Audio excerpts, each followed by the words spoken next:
Nub Habano by Oliva. Hey everybody, Implicate, this is Cigar Vlog. So, I gotta get this out of the way right now.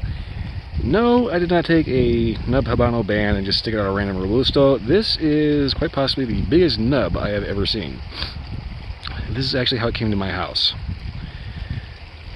As in, this is a robusto. Well, technically they all are, but this one's just a little more fitting with that particular size range. Well, you know, just... Guys, you might want to maybe rethink the naming conventions of this particular one. Anyway. Try to keep this in frame as I get it cut and lit. Nice little breeze decided to show up out of nowhere.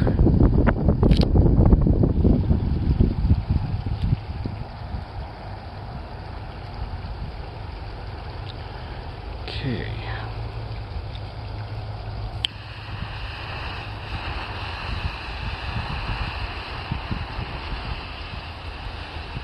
Here's hoping I don't screw up my light like usual.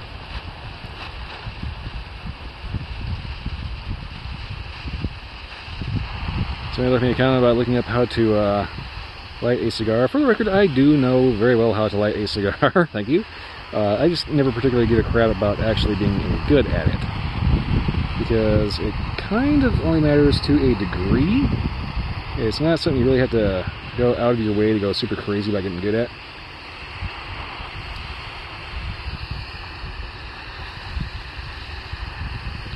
You know, you're not really going to be winning $1 million for your awesome Jinx lighter strategy. That is getting a little hot.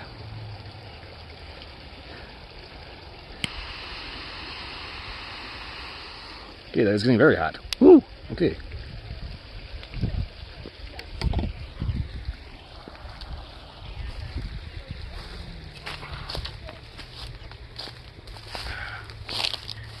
And of course, it's a nice day, so everybody's out for a walk, walking the dog, walking the kids. And so far off of this, it's getting a very, very nice note off of this.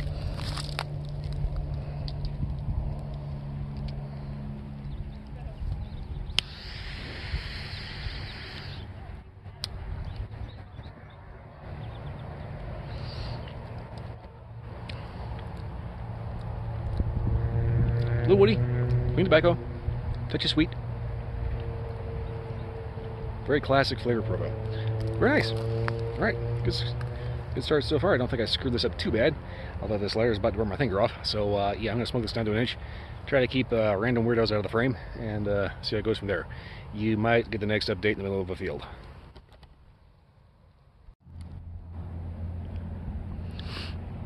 Okay, seems to be about a good inch. And yes, I'm in a what's technically a field, because, well, everybody's walking around, and, well, I kind of like having to stop what I'm doing to explain to somebody that I'm making a YouTube video, or have to try to figure out how to blur their face out, etc., etc. Anyway, flavor so far is pretty standard for kind of Habano styles, you know, basically it's a light, sweet, cedary note, clean tobacco.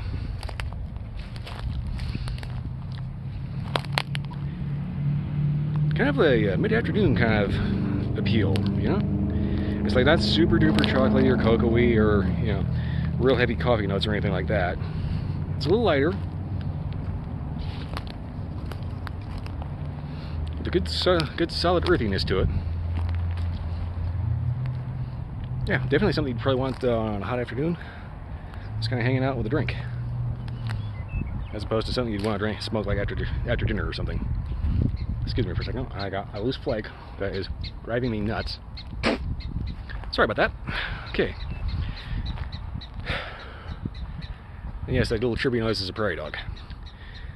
But so far, flavors are definitely bold, present. It's not like a Connecticut, which tends to be muted to the point of I can't taste anything. Now this one's very much indicative of what a Habano style cigar is supposed to taste like. Just a little bit of spice, not a whole lot. Sweet, cedary. Overall, just a very warm, pleasant, inviting, unobtrusive flavor. Also, this band is really not on here very well. So I'm going to go ahead and smoke this down to a good solid halfway point. get rid of this band because, as you can see, it's kind of just coming off. And give an update from halfway point. And maybe find a quieter prairie dog. Okay, so just a quick update. Not really the halfway point, but the ash did just come off. And I know that these are made by Oliva, so I know that these actually have pretty good construction.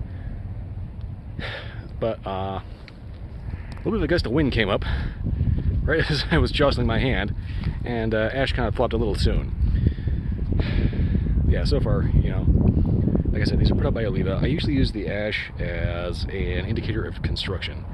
Basically, if you can burn through half the cigar before the actual material becomes structurally weakened by being burned, if you can get through half the cigar before it falls off, it'd be nice if I could keep looking at the frame.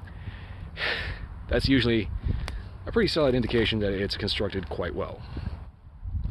Now, you'll find things like your short filler cigars that don't do that, and they'll flake off after like an inch or two, like every inch or two. That's just due to the nature of the fact that they're a mixed filler cigar, as opposed to long filler, which should last all the way up until, well, about here. Anyway, just a little light update. I gotta burn the rest of this down. I swear this is still the size of like a full-size robusto, just a little on the wide side. Okay. Okay, pretty much proper halfway point here.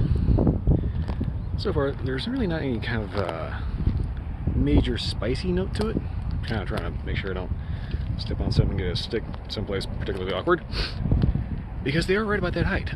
Anyway, flavors I've noticed have been pretty much just nice sweet cedar with a touch of earthiness. There was a slight bit of spice that kind of every so often shows up, but it's more like kind of like a spiced apple kind of spice. There's no apple flavor, but just that kind of, you know, baking spice kind of thing going on. So if I can definitely recommend this with, say, maybe an old-fashioned on a hot afternoon. I find it kind of funny. There's all these people walking around, they got these masks on, and it's like, you kind of don't really need that if you're out in the middle of an open field with a breeze blowing on you. I mean, you step into the grocery store, on the other hand, you're going to want a hazmat suit. Anyway, it's insane how many people are out walking around when there's supposed to be a lockdown going on. Okay, whatever.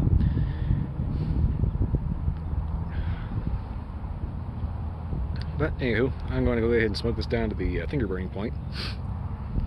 Like I said, good whiskey cocktail like an old-fashioned, or even just whatever your favorite coffee is, or, you know, a beer milkshake if you like it. I don't know why you would, but you know, whatever.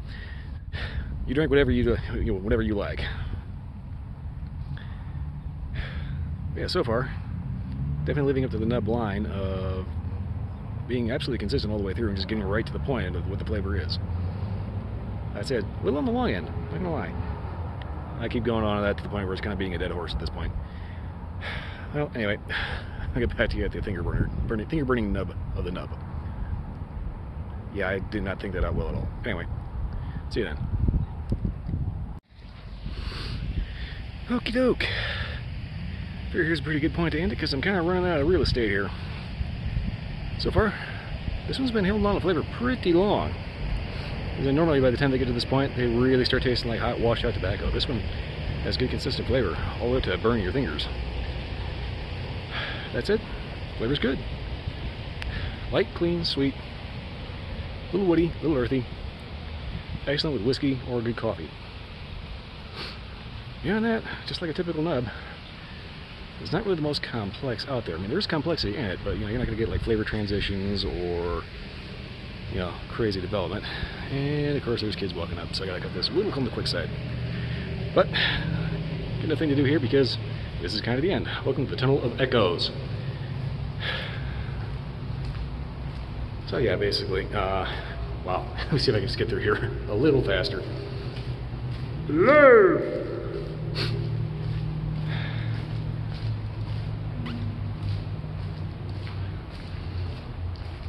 But yeah, anyway, nice little companion cigar, good for the afternoon, hanging out with your friends on the porch, etc., etc. Definitely not an unwelcome member to any cigar lounge out there. Okay, and we're free of that nonsense. Okay. Yeah, so far, pretty consistent throughout.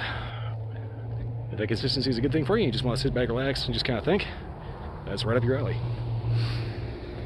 Otherwise, not much else to say about it. Anyway, if you like this review or any of the review, like, subscribe, leave me a comment, let me know if you had a different experience. Also, check out my Twitch stream, Sundays and Wednesday nights, midnight to 2 a.m. I'm trying to keep a full breath of lung while walking and talking at the same time, and it's not quite working out for me. If you can't catch the live broadcast, it's usually for like, I think 2 weeks afterwards. Anyway, that's pretty much all I got for this one. I'll see you next time.